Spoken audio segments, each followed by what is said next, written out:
마가복음 1장 10절 말씀 다 같이 읽겠습니다. 시작. 곧 물에서 올라오실새 하늘이 갈라짐과 성령이 비둘기같이 자기에게 내려오심을 보시더니. 아멘. 네, 하나 더 볼게요. 본문이 두 개입니다. 15장으로 가겠습니다. 마가복음 15장 38절 말씀 같이 읽겠습니다. 시작. 이에 성소 휘장이 위로부터 아래까지 찢어져 둘이 됩니다. 아멘. 오늘 말씀 속에서 우리가 나눌 하나님은 어떤 분이신가, 우리에게 있어서 하나님은 누구신가를 생각해보면 하나님은 이런 분이십니다. 어떤 분이시냐면 우리와 함께하고 싶어 하신 하나님이십니다. 하나님 어떤 분이라고요? 하나님 우리와 함께 하시고 싶어 하시는 하나님이십니다. 제가 설교 중에 몇 번 말씀을 드렸지만 하나님은 너를 만드신 분이라는 찬양 2절 가사에 보면 하나님은 너를 원하시는 분, 이 세상 그 무엇 그 누구보다 하나님은 너를 원하시는 분, 너와 같이 있고 싶어 하신다. 우리가 이 찬양 가사를 곡조에 맞춰서 고백하면서 사실은 마음에 이렇게 울 일이 있잖아요. 하나님 이 세상 누구보다도 무엇보다도 나를 원하신대.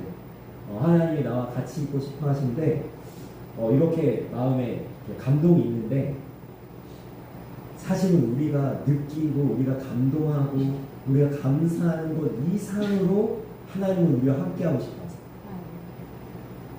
그러니까 하나님 우리와 함께하시고 싶어하는 그 마음이 어느 정도인지 우리는 도저히 측량할 수가 없어요. 하나님 우리와 얼마나 함께하고 싶으시는가 그걸 보면은요, 하나님은요 우리와 함께하시기 위해서 모든 방법과 수단을 가리지 않을 작정이 있어요. 야, 내가 너와 함께할 수만 있다면 나는 모든 것을 다 걸어서라도, 야, 나 자신을 걸어서라도 나는 너와 함께할 수 있는 그 어떤 방법을 다 써서라도 나는 너와 함께하고 싶어한다. 이게 하나님의 마음이라는 것입니다. 하나님이 우리와 함께하시고 싶어하시는 하나님이라는 것은 제가 그냥 편의상 가져온 저의 어떤 이야기가 아니라 이 성경에 나와 있는 하나님의 메시지입니다. 하나님께서 세상을 왜 창조하셨어요? 하나님께서 왜 아담과 하와를 하나님의 형상대로 만드시고 그들을 지으셨습니까? 하나님이 그들과 함께 하시고 싶었어요. 하나님께서는요 그들을 창조하자마자 뭐라고 말씀하시냐면 그들을 축복하시고 하나님께서 그들에게 이 세상 모든 천하 만물을 맡기셔서 뭐라고 말씀하시냐면 다스려라, 정복해라, 땅에 충만해라 말씀하신다는 말이에요.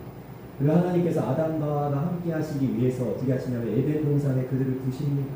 그리고 하나님은 상상하셨어요. 무엇을 상상하시냐면 아담과 하와를 통해서 태어날 수많은 백성, 모든 인류가 에덴 동산에서처럼 하나님과 그들 사이에 가로막는 것이 없이 그들이 벌거벗음에도 부끄러워할 것 없이 하나님과 영원히 천국 같은 에덴 동산에서 함께하고 즐겁고 그렇게 행복한 하나님을 원하셨어요. 하나님을 흡족하셨단 말이에요. 모든 것을 창조하시고 그들 에덴 동산에 두시고 보시기에 심히 좋았더라 말씀하시고 이제 됐다. 근데 무슨 일이 벌어집니까? 사탄이 뱀의 형상으로 하와를 유혹하기 시작하죠. 하필이면 하나님이 따먹으면 반드시 죽겠다고 이야기했던, 죽는다고 이야기했던 그 선악과 그 가지에 매달린 뱀의 모양을 하고 사탄이 하와를 부릅니다. 정말 이 나무의 실과를 너희에게 먹지 말라고 했냐? 하와가 이제 홀딱 넘어가서 그 선악과를 따먹는 순간 어떤 일이 벌어지냐면 더 이상 아담과 하와는 하나님과 함께 할 수가 없는 거예요. 더 이상 에덴 동산에 머물 수가 없는 거예요. 하나님이 죄인이 된 그 아담과 하와를 더 이상 그 하나님과 함께하는 아름다운 곳에 그냥 두고 볼 수가 없기 때문에 하나님께서 아담과 하와를 쫓아내시고 마감하시는 거죠. 사실 그러면 인류는 어떻게 해야 됩니까? 하나님과 함께 해야 되는 이 사람들은 도대체 하나님과 함께 할 수 있는 방법이 무엇입니까? 하나님께서 아마 많은 생각을 하셨던 것 같아요. 어떻게 이 깨어진 하나님과 사람과의 관계를 회복할 수 있을까? 어떻게 하면 내가 저들과 여전히 함께 할 수 있는 그런 모습을 내가 만들어갈 수 있을까? 하나님이 고민 끝에 선택하신 방법은 뭐냐면 이 온 세상에 있는 나라와 민족 중에 한 사람을 선택하신 겁니다. 아브라함이라는 한 사람을 선택하시고 그리고 그를 통해서 나라와 민족을 하나 만드시죠. 이스라엘이라는. 그리고 하나님께서 아브라함이 약속하시는 거예요. 내가 너희와 함께하겠다. 내가 너희의 하나님으로 불려지기를 부끄러워하지 않겠다. 나는 너희의 하나님이 되겠다. 라고 이스라엘 선택하신 거죠. 그래서 이스라엘 통해서 함께 하시는 거예요. 그런데 이 하나님의 선택받은 이스라엘 백성들, 여러분 이 하나님이 함께 하시는 방법이 뭐냐면 아브라함을 통해서 큰 민족이 이루어지지 않습니까? 그리고 가나안 땅이라는 하나님이 약속하신 땅을 차지하지 않습니까? 그래서 한 나라가 되잖아요. 그래서 그 나라 안에 사실은 이스라엘 백성들이 애굽에서 나와서 광야를 지나갈 때도 하나님이 함께 하신다는 증거가 있었죠. 그게 뭐냐면 성막이라고도 하고 회막이라고도 하던 그 천막이 있었습니다. 근데 그 천막, 회막과 성막은 어디에 있었냐면 이스라엘의 중심에 있었어요. 언제나 이스라엘 광야에서 이동할 때마다 그 한가운데는 뭐가 있었냐면 성막이 있었어요. 그리고 나중에 하나님이 선택하신 이스라엘에게 하나님이 성전을 허락하실 때도 그 성전은 어디에 있냐면 이스라엘의 한가운데 있는 거예요. 그러니까 다시 이야기하면 하나님 백성인 하나님의 민족이 이스라엘의 중심에는 뭐가 있어야 되냐면 하나님이 우리와 함께 하신다는 마음과 그러한 기준과 그러한 삶의 어떤 중심이 있어야 되는데 이스라엘 백성들이 그렇게 하나님이 함께 하시는 그 중심을 어떻게 하죠? 근데 하나님이 우리의 삶의 한가운데 있는 거 원하지 않아요. 하나님은 그렇게 함께하기 위해서 이스라엘 선택했는데 이스라엘은 하나님한테 이렇게 선언하는 겁니다. 나 하나님과 함께하고 싶지 않습니다. 더 이상 나는 하나님과 동행하고 싶지 않습니다. 나는 하나님에게 갇혀서 하나님에 매여서 그렇게 지내고 싶지 않습니다. 그리고 하나님을 버리기 시작하는 거죠. 여러분 이스라엘의 역사를 우리가 한번 돌아보면서 우리 자신의 인생을 믿음의 삶을 한번 점검해 봤으면 좋겠어요. 하나님이 내 삶의 중심이에요. 하나님이 내 삶의 한가운데 계셔야 돼요. 다른 어떤 것이 그것을 차지하면 안 됩니다. 내가 중심이 되거나 아니면 세상이 중심이 되거나 아니면 세상의 어떤 것이 내 삶의 중심이 되어서는 안 됩니다. 내 삶의 중심은 언제나 누가 계시냐면 하나님이 계셔야 됩니다. 하나님께서 성전을 지으시고 뭐라고 말씀하시냐면 이렇게 말씀하시는 거예요. 나의 눈과 귀를 여기에 둔다. 내가 여기에 임재해 있겠다. 내가 이스라엘과 함께 하겠다. 라고 선언하시듯이 하나님께서 우리의 인생에 찾아오셔서 우리의 중심에 있기를 원하시면서 뭐라고 말씀하시냐면 나의 눈과 귀를 너의 삶에 두겠다라고 말씀하십니다. 너의 작은 신음과 한숨 속에서도 나는 언제나 귀 기울이고 너희들의 그 모든 기도와 간구에 내가 응답하고 내가 역사하고 나의 손길을 펼치겠다 하는 약속하시는 것. 얼마나 우리에게 기쁜 일입니까? 하나님이 우리 함께 하신다는 이 사실, 이게 너무나 좋은 일입니다. 이스라엘 백성들의 역사를 보면 제가 좀 전에도 이야기했지만 어떻게 했다고요? 더 이상 하나님을 중심이 되고 싶지 않아요. 하나님부터 멀어지기 시작합니다. 그게 멀어지느냐? 하나님을 버리고 우상을 섬기기 시작합니다. 성전을 더럽히기 시작합니다. 제가 이번 주에 선지서를 쭉 읽어갔는데 이사야부터 제가 어제 학계까지 읽어봤는데 선지서가 이사야, 에레미야, 에스겔, 다니엘, 미가, 나움, 하박국, 아모스, 오바댜, 요나, 요엘 여러분 그 선지서들을 쭉 읽는데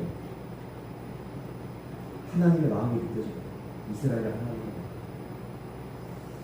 하나님께서 이스라엘 향해서 뭐라고 이야기하시면 이렇게 이야기하시는 거예요. 나는 너희들을 계속 불렀다는 거예요. 하나님으로부터 멀어지는 자, 자꾸 우상 숭배하는 자들, 하나님을 버리는 그들을 하나님 포기하지 않고 계속해서 그들에게 호소하고 그들에게 하나님께서 소리 지르면서 그들의 이름을 계속해서 부르시셨다는 거예요. 돌아와 이스라엘. 마치 사랑하는 아내를 잃어버려서 그 남편이 정말 몸부림치면서 발버둥치면서 그 아내를 찾아가듯이 하나님께서 자신의 신부로 삼았던 이스라엘을 향해서 계속해서 그들에게 호소하면서 이스라엘을 돌아와라, 이스라엘 돌아와라, 하나님께서 이야기하십니다. 우리의 인생 가운데서 하나님 그렇게 일하시는 거예요. 우리가 혹시 하나님부터 멀어지면요, 우리 하나님을 우리의 삶의 중심에 두지 않는다면, 그리고 우리 하나님의 신부된 우리가 하나님을 그렇게 하나님 우리를 사랑하는 만큼 하나님을 사랑하지 않는다면 하나님께서는요, 때로는 질투심으로, 때로는 분노로, 때로는 안타까움으로, 때로는 긍휼히 여기심으로 우리의 이름을 계속해서 부르시는 거예요. 사랑하는 아들아 돌아와라, 사랑하는 딸아 돌아와라, 너와 함께하고 싶은 내 마음을 너희들이 알고 내게로 돌아와라. 하나님이 이렇게 우리의 삶에 찾아오셔서 호소하시고 말씀하신다면 우리가 다시금 하나님과의 관계를 점검하고 우리 주님께로 우리의 삶을 돌이키는 아름다운 은혜가 있기를 주님의 이름으로 축복합니다. 근데 이렇게 하나님께서 끊임없이 선지자들을 보내시고 말씀하시고 이스라엘에 돌아오라고 이야기하셨어도 이스라엘이 끝끝내 하나님께 돌아가지 않습니다. 하나님께서 선지자를 통해서 이렇게 선언하십니다. 나는 너희들을 더 이상 참아볼 수가 없다. 나는 너희들을 이렇게 더 이상 두고 놔둘 수가 없다. 말씀하시면서 하나님께서 그들을 이제 버리시는 것입니다. 우리가 알다시피 주전 722년에 아수르에 의해서 북이스라엘이 멸망당하고 주전 586년에 남유다가 바벨론에서 멸망당할 때 저는 선지서를 보면서 다시 한번 하나님의 마음이 느껴지면서 마음이 아팠던 걸 보면 하나님께서 그렇게 하시잖아요. 이스라엘 내치시고 남유다를 하나님께서 버리시면서 하나님의 마음을 드러내시는 게 어떤 거냐, 이렇게 드러내시는 거예요. 마음이 너무 아파. 이스라엘, 나 마음이 너무 아파. 아니 그러면 내치시지 않으면 되잖아요. 버리시지 않으면 되잖아요. 그런데 하나님께서 그렇게 하시면서 마음 아파하시는 것을 제가 느끼면서 이런 모습이 떠오르는 겁니다. 우리가 때로는 자녀에게 매를 들 때가 있죠. 더 이상 놔둘 수가 없는 거예요. 하나님께서도 이스라엘에게 그렇게 말씀하시는 거예요. 내가 더 이상 너희들을 받아줄 수가 없다. 용납할 수가 없다. 매를 드시는 거죠. 할 수 없이 매를 드시는 거죠. 그런데 저도 어릴 때 그 매를 맞아봤지만 자녀는 어때요? 맞은 자리가 아파서 잠을 못 자요. 엉덩이가 아프거나 종아리가 아프거나 이렇게 맞은 자리가 아파서 잠을 못 자요. 그런데 그 때린 아버지는요, 자기가 맞지 않았어요. 자기는 몸은 안 아파요. 그런데 왜 잠을 못 자냐? 자기가 그 사랑하는 자녀를 때린 것 때문에 마음 아파서 잠을 못 자요. 저 어릴 때 기억나는 게요, 제가 매 맞고 방에 혼자 들어가서 아파갖고 우는 거예요. 아파가지고 똑바로 눕지도 못해요. 엉덩이랑 종아리가 아파서 똑바로 눕지도 못하고 엎드려갖고 간신히 이제 아픈 걸 참고 있으면 아버지가 조용히 방문을 열고 들어와서 자기가 때려놓고 그 안티프람이 아시죠? 요즘에는 잘 안 쓰지만 그 냄새, 그거를 가만히 그 원통에 있는 거 뚜껑 열어가지고 그 뻘겋게 물든 거기 엉덩이와 종아리를 많이 아프냐고. 그래서 하나님 똑같으신 거예요. 북이스라엘과 남유다가 하나님과 함께하지 않기로 선택해서 하나님이 그들을 놓치시면서 하나님은 마음이 우리의 인생에서요, 우리 하나님 앞에 이렇게 질문할 때가 있어요. 어떻게 질문하냐? 맞은 입장에서 뭐라고 질문하냐? 하나님 왜 때립니까? 하나님 왜 이렇게 하십니까? 이렇게 질문할지 모르지만 우리는 더 깊이 있는 하나님의 자녀로 하나님 앞에 서 있기를 원합니다. 뭐냐면 때리신 하나님의 마음을 우리가 생각해요. 하나님의 심정은 어떨까? 거기까지 생각하는 게 철든 자녀입니다. 우리의 인생에서요, 하나님은요, 때로는요, 두고 놔둘 수가 없는 부분이 있는 거예요. 그래서 때로는요, 우리의 인생에서 고난을 허락하시고요, 문제를 만나게 하시고요, 때로는 상황을 악화시키기도 합니다. 왜요? 이대로는 안 되니까요. 그럼 우리는요, 우리 입장에서 하나님 앞에 그렇게 질문할 것이 아니에요. 하나님 왜 이렇게 하시? 이게 아니에요. 하나님이 지금 나의 이 고난을 통해서, 문제를 통해서, 나의 상황을 통해서 내가 어떠한 존재로 변화되고 바뀌어지고 새롭게 되기를 원하시는가, 그것을 우리는 찾아 나아가는 하나님의 사람들이 되기를 원합니다. 하나님이 우리에게 그걸 원하십니다. 하나님께서는 그래서 우리에게 때로는 손님이세요. 고난을 허락하세요. 하나님 우리를 단련하시고 훈련하세요. 때로는 당금질을 하세요. 하나님께서 우리에게는 때로는요, 험난한 걸음을, 그 과정을 거쳐가게 하세요. 왜 그렇게 하시냐? 하나님과 함께 할 만한 하나님의 자녀다운 모습으로 우리가 세워지기를 원하시기 때문에. 제가 선지서를 보니까요, 이스라엘을 하나님께서 이렇게 말씀하시더라고요. 뭐라고 말씀하시냐면, 나의 벗인 아브라함의 후손. 아브라함이 어떤 존재였다고요? 하나님에게 벗이었다. 하나님의 친구였다니까. 모세는요, 하나님과 대면하여 알았던 자라고 하나 말씀하세요. 우리의 수준을 하나님께서 그렇게 높이시길 원하시는 거예요. 하나님을 이해할 수 있는, 하나님을 받아들일 수 있는, 하나님의 마음을 공감할 수 있는 수준으로, 그냥 하나님 아버지 앞에 그냥 나가가지고 땡깡을 피고 그냥 하나님 앞에 막 그냥 어떻게든 내가 원하는 것을 얻고자 하는 그런 어린아이가 아니라 하나님과 대화할 수 있는, 마주 앉아서 밥을 먹으면서 하나님과 도란도란 이야기할 수 있는, 공감할 수 있는 그 수준을 원하십니다. 하나님께서 이스라엘을 그렇게 만지신 거죠. 아수르에서 베를에서 만지셨는데, 여러분, 제가 이렇게 좀 길게 우리와 함께 하시고 싶은 하나님에 대해서 이렇게 좀 앞에서 설명을 해드린 것은 뭐냐면, 오늘 본문의 말씀을 좀 깊이 있게 함께 나누고자 하는 마음이 있었기 때문입니다. 그럼 오늘 우리는요, 마가복음을 좀 살펴보려고 하는데요, 이 마가복음은 굉장히 좀 독특한 책입니다. 왜 좀 독특한 책이냐면, 여러 가지 의견들이 있지만, 전해들이 있지만, 이 마가복음은 복음서 중에 가장 처음 쓰였다고 여겨지고 있습니다. 이 마가복음이 처음 쓰였고, 그리고 이 마가복음을 중심으로, 마가복음을 토대로 마태복음과 누가복음이 쓰여졌다고 이야기를 합니다. 마가복음이 처음이죠. 마태마다 누가복음을 우리가 이야기할 때 요한복음은 좀 다릅니다. 왜냐하면 관점이 다르다고 해요.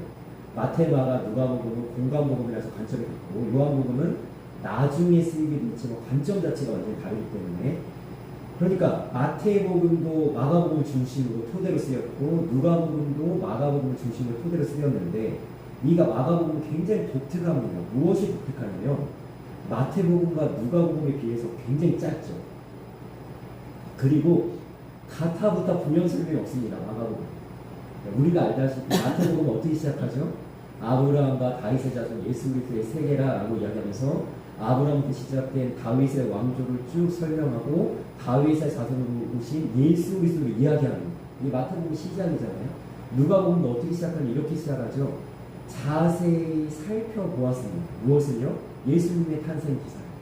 그래서 길게도 썼어요. 예수님이 어떻게 탄생하셨는지. 그 앞에 이야기부터 쓰고, 누가복음 3장에도 예수님의 족보가 나오는데, 이 족보는 아브라함까지 거슬러 올라가는 것이 아니라 그 이전에 아담까지 거슬러 올라가서 뭐라고 이야기하냐면, 아담 이상은 하나님이다 라고 설명하면서 하나님의 아들 예수 그리스도를 설명합니다. 누가복음의 특징이에요. 근데 마가복음은요, 예수님의 탄생 없습니다. 예수님의 어린 시절 없습니다. 예수님의 출발 없습니다. 다짜고짜 뭐부터 시작하냐면 세례 요한의 선포부터 시작하고, 그러니까 짧다는 건 무슨 얘기냐면 마가복음은 꼭 필요한 것만 얘기하는 거예요. 핵심만 다루는 거예요. 예수님의 사역, 예수님의 말씀 아주 그냥 딱딱딱딱 우리에게 소개해주고 있는데, 오늘 우리가 읽은 본문은요, 마가복음을 설명하는 처음과 끝에 대해서 이야기해주고 있습니다. 그럼 이 두 개의 장면을 우리가 좀 잘 생각해 볼 필요가 있습니다. 보세요. 10절 말씀, 1장 10절 말씀입니다. 곧 물에서 올라오실새 하늘이 갈라짐과 성령이 비둘기같이 자기에게 내려오심을 보시더니. 아멘. 여러분, 우리가 첫 번째로 주목하려고 하는 단어는 갈라짐이라는 단어입니다. 여러분 보세요. 하늘이 갈라졌습니다. 왜 하나님께서 하늘을 가리셨죠? 우리 함께 하시길 원하시기 때문에. 하나님이 하늘을 가르신다는 건, 이 표현은 구약에서 어떻게 사용됐냐면 하나님의 임재하심으로 사용됐습니다. 하나님께서 하늘을 갈라서라도 어떻게 하겠다는 거예요? 나는 너희와 함께 하겠다는 거예요. 하나님이 하늘을 가르셨습니다. 다시 이야기하면 하나님께서 우리와 함께 하시기 위해서 어떤 수단과 방법도 가리지 않고 다 사용하실 텐데, 어떻게 하시냐면 하나님과 우리 사이를 방해하는 그 어떤 것은 다 치워버리시겠다는 거예요.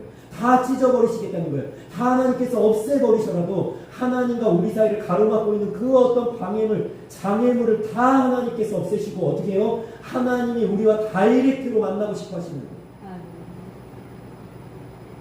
하늘이 갈라지는 건 바로 그런 의미입니다. 하나님께서 하늘을 가르셨다. 조심스럽지만 저의 개인적인 경험을 좀 말씀드리겠습니다. 2003년 3월달 제가 22살이던 해에 제가 부천에서 사역을 하고 있었는데, 거기서 굉장히 큰 연합 집회가 열렸습니다. 교회들이 다 연합해서 부흥회를 하고 있었는데, 그때 제가 부흥회를 참석해서 너무나 큰 은혜를 받고, 그 부흥회의 열기가 식질 않아가지고 기도하는 이제 함께하는 그 성도들과 함께 저희 교회까지 와서, 왜냐면 거기 계속 머물 수는 없잖아요. 한 교회에서 모여서 부흥 집회를 하는데 저희 교회까지 와서 계속해서 그 식지 않은 열기로 기도를 하는 가운데 하나님께서 저를 강대상 위로 부르셨습니다. 원래 전도사는 강대상 위에 안 올라갔어요. 담임 목사님은 올라갔어요. 하나님 올라오라고 해서 올라갔어요. 하나님께서 저에게 환상을 보여주셨습니다. 그때 스데반이 봤던 그 환상처럼 하나님께서 하늘을 가르시고 자기의 모습을 저에게 현면으로 보여주시는데, 이것이 하늘이 갈라집니다. 하나님 우리와 그렇게 함께 하시기 원하십니다. 하나님 하늘을 갈라집니다. 자, 두 번째 15장 38절을 우리가 읽었는데, 여러분 여기서 우리가 주목할 단어는 어떤 단어는 찢어짐이라는 단어입니다. 그러니까 마가는 굉장히 독특하게 이렇게 시작하는 거예요. 하늘이 갈라짐으로 시작해놓고 어떻게 했냐면 휘장이 찢어짐으로 이 마가복음을 마무리하고 있는 거예요. 여러분 시작과 끝에 뭐가 있냐면 갈라짐과 찢어짐이 있습니다. 여러분 그런데 예수님이 십자가에서 죽으실 때 휘장이 찢어지는데 어떻게 찢어졌다고요? 위로부터 아래까지 찢어진다. 이거 무슨 얘기냐면 하나님이 찢으시는 거예요. 지성소와 성소를 나눴던 휘장을 찢으시면서 하나님 어떻게 하셨냐면 이렇게 하신 거예요. 내가 너희들과 함께하길 원한다는 걸 말씀하시는 겁니다. 하나님이 찢으셨어요. 여러분 그런데 제가 편의상 이 하늘이 갈라짐과 휘장이 찢어짐이라는 두 단어로 제가 지금 이것을 설명하고 있지만, 여러분 이 헬라어 원어를 보면요, 이 갈라짐이라는 단어와 찢어짐이라는 단어는 같은 단어입니다. 스키제임이라는 같은 헬라어 단어를 쓰고 있어요. 제가 편의상 지금 한국말로 이렇게 설명하고 있지만 마가는 의도가 뭐죠? 하늘을 하나님께서 스키제임 하셨다. 가르시고 찢으셨다. 왜? 너희와 함께하기 위해서. 그리고 휘장에 대해서도 이렇게 얘기하는 거예요. 하나님께서 휘장을 스키제인 하셨다. 가르시고 찢으셨다. 왜? 너희와 함께 하시기 위해서. 그래서 제가 1장 10절 말씀 이렇게 설명했죠. 하나님께서 우리와 함께 하시기 위해서 모든 방해물들을 다 찢으시고 우리에게 친히 가까이 다가오셨다는 게 하늘에 찢어진 갈라진 겁니다. 휘장은 또 달라요. 예수님이 십자가에서 찢기셨어요. 예수님은 하나님이시죠. 다시 이야기하면 하나님께서 우리와 함께 하시기 위해서 어떻게 하셨냐면 자기 자신을 찢으신 거예요. 여러분, 하나님의 자신을 찢어서라도 우리와 함께 하시고 싶으십니다. 근데 저는 이 말씀을 준비하고 살펴보면서 이 하늘의 갈라짐과 휘장의 찢어짐을 바라보면서 우리 자신에게 좀 질문해봤으면 좋겠어요. 우리는 얼마나 하나님과 함께하고 싶어요? 하나님은 하늘을 갈라서, 다시 얘기하면 하나님과 우리 사이를 가로막는 그 어떤 것을 다 찢어서라도 우리까지 원하시는 거예요. 우리는 하나님과 함께하기 위해서 하나님과 우리 사이를 가로막는 어떤 것을 갈라서라도 찢어서라도 하나님과 함께하기 원하는 거예요. 하나님과 우리 사이를 멀어지게 하는 그 어떤 거라도 다 버리고 다 내팽개치고 다 내려놓고서라도 하나님과 함께하기를 원하는가? 하나님이 우리와 함께하기를 원하시는 만큼 우리는 하나님과 함께하기를 원하는가? 우리에게 한번 질문해봤으면 좋겠어요. 우리는 하나님과 함께하기 원한다고 하지만 하나님과 우리 사이에 온갖 것을 다 쌓아놓고 있지는 않습니다. 세상의 것도 쌓아놓고 내 욕심도 쌓아놓고 내 본성도 쌓아놓고 나의 어떤 마음에 소망한 것도 쌓아놓고 그냥 하나님과 우리 사이에 그냥 엄청나게 멀게 만들어 놓는 거죠. 가려면 이것도 치워야 되고 가려면 이것도 버려야 되고 가려면 이것도 내려놔야 돼요. 하나님한테 가려면 막 별 잡생각이 다 나고 별 온갖 것이 다 방해하고 있는 겁니다. 하나님은 다 치우는 거예요. 우리는 안 치우는 거죠. 오히려 더 쌓아놓는 거예요. 하나님과 우리 사이에. 그럼 내려놓아야 됩니다. 하나님과 우리 사이에 있는 온갖 잡다한 것들 여러분 다 치우셔야 됩니다. 저는 이번 주에 여러 가지 찬양들이 떠오르더라고요. 찬송가, 좋은 찬양, 여러 가지 떠오르는데 제 가슴을 가장 많이 울렸던 찬양이 있었습니다. 이렇게 보면요. 주 예수보다 더 귀한 것은. 이 찬양 사실은 후렴 부를 때마다 너무 마음에 울림이 있어요. 때로는요, 내가 그렇게 한 것 같아서 막 울려요. 그래, 내가 그렇게 했지. 근데 때로는요, 내가 그렇게 해야 되는데 못해가지고 막 마음이 막 찔림이 있어요. 여러분, 그 후렴 가사가 뭡니까? 세상 즐거움 다 버리고 세상 자랑 다 버리고. 때로는 이 찬양의 가사가 저한테 결단이 되기도 합니다. 그래, 세상 즐거움 더 버려야지. 세상 자랑 다 버려야지. 왜요? 주 예수보다 더 귀한 것이 있기 때문입니다. 하나님이 하늘을 가르시듯이 우리의 인생에 어떤 하나님 외에 다른 잡다한 것을 다 가르고 하나님과 함께하는 복된 하나님의 사람들이 되기를 원합니다. 그리고 때로는요, 하나님과 함께하기 위해서 우리 자신을 찢어야 돼요. 예레미야 애가 말씀을 보니까요, 완전히 폐허가 된 그 남유다의 성전과 그 다음에 사로잡혀간 왕을 보면서 이 예레미야가 하나님 앞에 애통해하면서 눈물을 흘리면서 이렇게 고백합니다. 뭐라고 고백하냐? 이스라엘아, 하나님 앞에 울어라.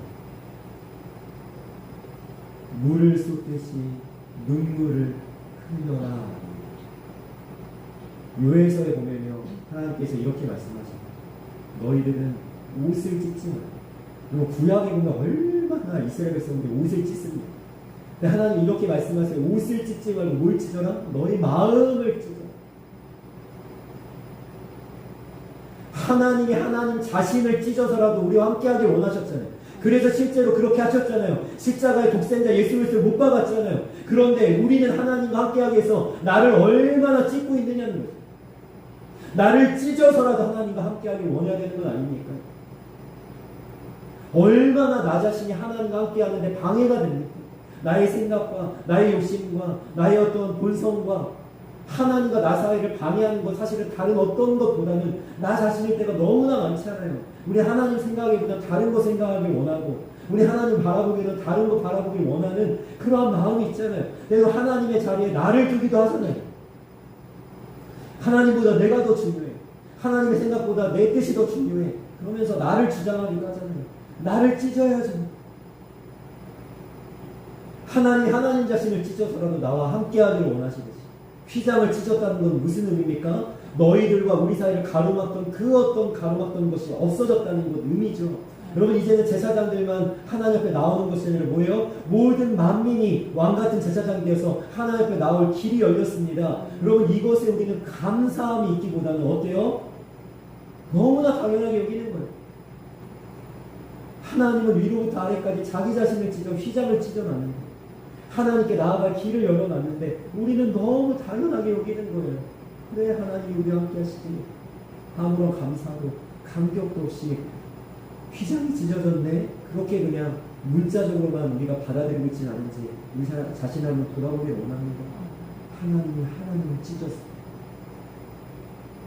그리고 우리에게 질문하시는 거예요. 너는 너를 찢어서 나와 함께 원하는 그것이 무슨 고백입니까? 하나님, 내가 죽더라도 주님을 떠나지 않겠습니다. 그건 아니겠어요. 예수님께서 이런 이야기를 하시죠. 너희들이 나를 시인하는 하늘 아버지 앞에서 내가 너희를 시인하는. 제가 메시지 성경을 보니까요. 메시지 성경을 좀 쉽게 풀어놓은 성경입니다.